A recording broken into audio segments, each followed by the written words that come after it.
Hello, how are you doing today? I hope you're having an amazing day, week, or month, and welcome back to another video. This is the Zhiyun Cinepeer CQ5, and in this video, you are going to learn how to use this gimbal.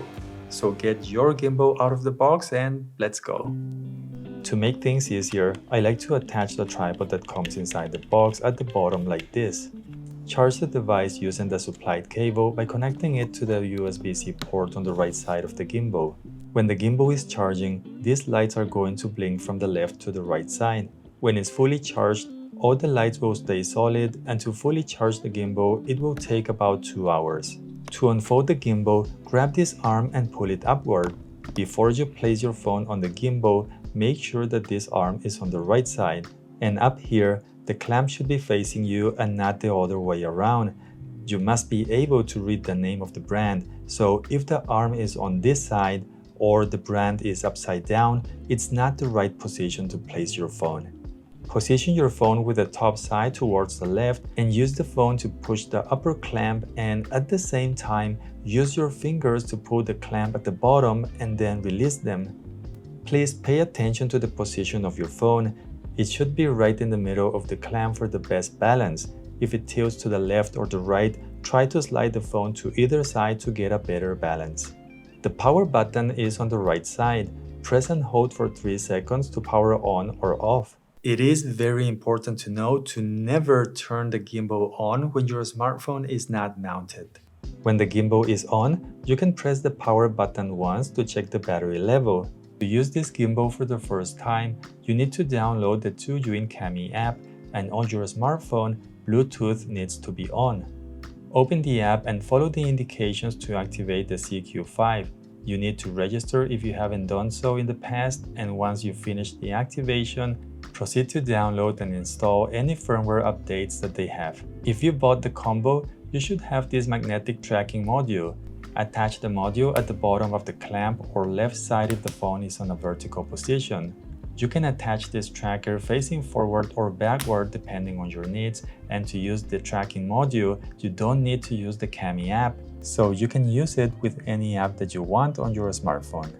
The red indicator on the module means that it's on standby, so you can show the OK gesture to start the AI tracking, and the status light will turn green to indicate that you're being tracked. You can customize the composition of the frame by showing a double L gesture, and to stop tracking, you just have to show your palm like this. There are other useful gestures that you can use. For example, you can use this one to change the orientation to vertical mode, and this other one to go back to horizontal mode. And showing a V sign or a double chakra, it will start or stop recording, or it will take a picture depending on the mode that you're using. If you want to track objects or animals, you need to use the tracking feature inside the Cami app. You can use the trigger on the gimbal to activate it, or you can draw a box on the screen on the subject that you want to track. You can also change the composition using the joystick to move the camera and get your subject in the position that you want. And finally, to stop tracking, you can press the trigger once, or you can tap the X on the corner of the green box. If this video has been helpful and you want to help this channel in a big way, all you have to do is give this video a like. Now, the trigger also has other functions. If you double press it, it's going to recenter the camera. If you triple press it, it's going to change the orientation of the smartphone to horizontal or vertical mode. And if you press and hold the trigger, it will enter Go mode, and this will make the gimbal react faster to your movements, which is useful for fast-moving subjects or if you need to reframe very quickly. On the left side of the CQ5, we have this wheel that has 2 functions. First, this is going to make the camera zoom in and zoom out. If you want to use the fill light, you can place it on either side of the clamp. You can turn it on or off if you press and hold the wheel for about 2 seconds, and to change the brightness, press the wheel as many times as you need until you get the brightness that you want. On the control panel, there is a joystick that will move the camera to the left, right, up, or down. This one here is the record button. Press it once to start or stop recording a video, or take a picture if you are in photo mode. Pressing it twice will change the camera modes inside the app, and pressing it 3 times will switch between the rear and the front-facing camera. This button here will let you change the gimbal modes. Pressing it once will go to the next one, and if you press it twice, it will go back to the previous one. The gimbal modes on the CQ5 are the following. Pan follow mode.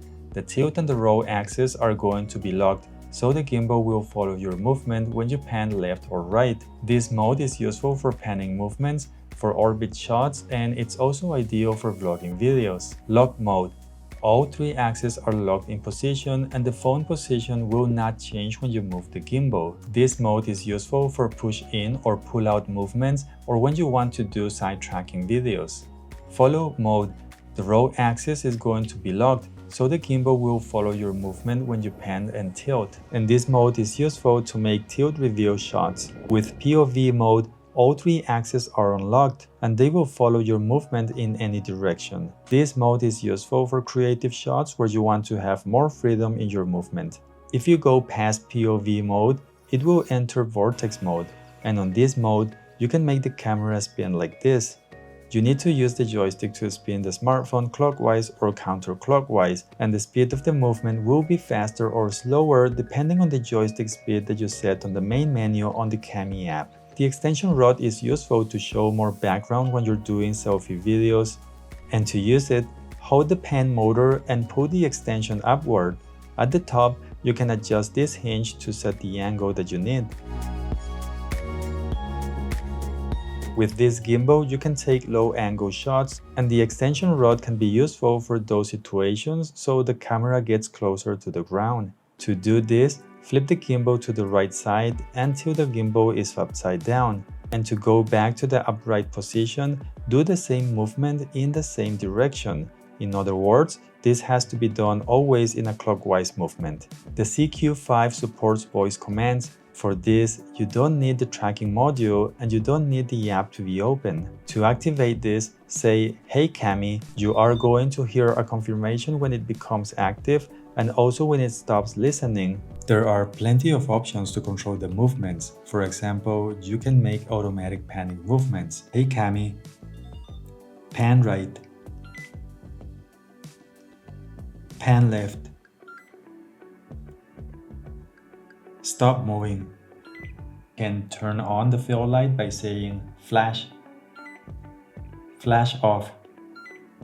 So you can start or stop recording, change the gimbal modes, and you can even activate the tracking module. "Hey Cami, start tracking." Now let's take a look at the Cami app. On the right side, you can select the camera modes that you want to use.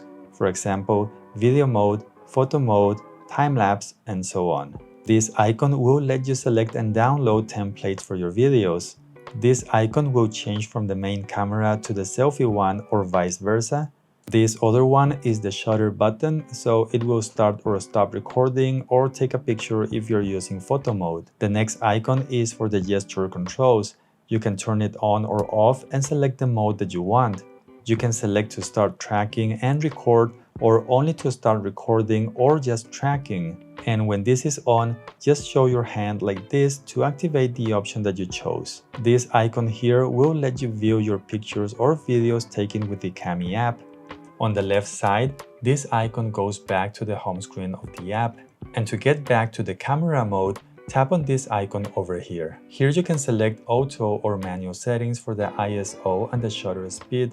On most Android devices, this option will not be active. Down here, you can select the resolution and the frame rate that you want to use. And this icon here will let you apply beauty effects, but this is not going to work in 4K. The three dots here are going to open three different tabs for the settings. On the shooting settings, the main options here are the grid lines. You can turn them on or off. Down here, you can set the white balance if you're using manual settings. Here, you can select HDR recording, and this option down here will let you activate tracking automatically when you use the selfie camera. On the gimbal settings, I prefer to use this run option even if I'm not doing that. The gimbal modes can be changed here, but I prefer to use the button on the gimbal. Here, you can select the joystick speed and also the speed to zoom in and out. The controls for the joystick can be inverted, but I highly suggest to leave them both off. And all the way down here, you have the option to calibrate the gimbal automatically. On the general settings, you're mostly going to find the info of your device. And at the bottom, you can select the sleep mode timer for the gimbal. To make a time-lapse, you need to select it on the right side, and on this menu, you're going to see a few options. Interval is the time that will pass between two shots. For example, selecting 1 second will take one shot or frame every other second. The duration is how long you want the camera to be recording, and the last option will let you select a movement for the camera. All the way to the left, static is a fixed angle, so it's not going to have movement. Then you can select clockwise or counterclockwise, which will make the gimbal move slowly in that direction. The last option will let you select a custom path, where you can select a start point by moving the camera with the joystick and selecting that point with a plus sign on the screen as many times as you want. I hope that you found this video useful, and now it's time to say goodbye. I hope that you're having an amazing day, and I'll see you in the next one. Bye.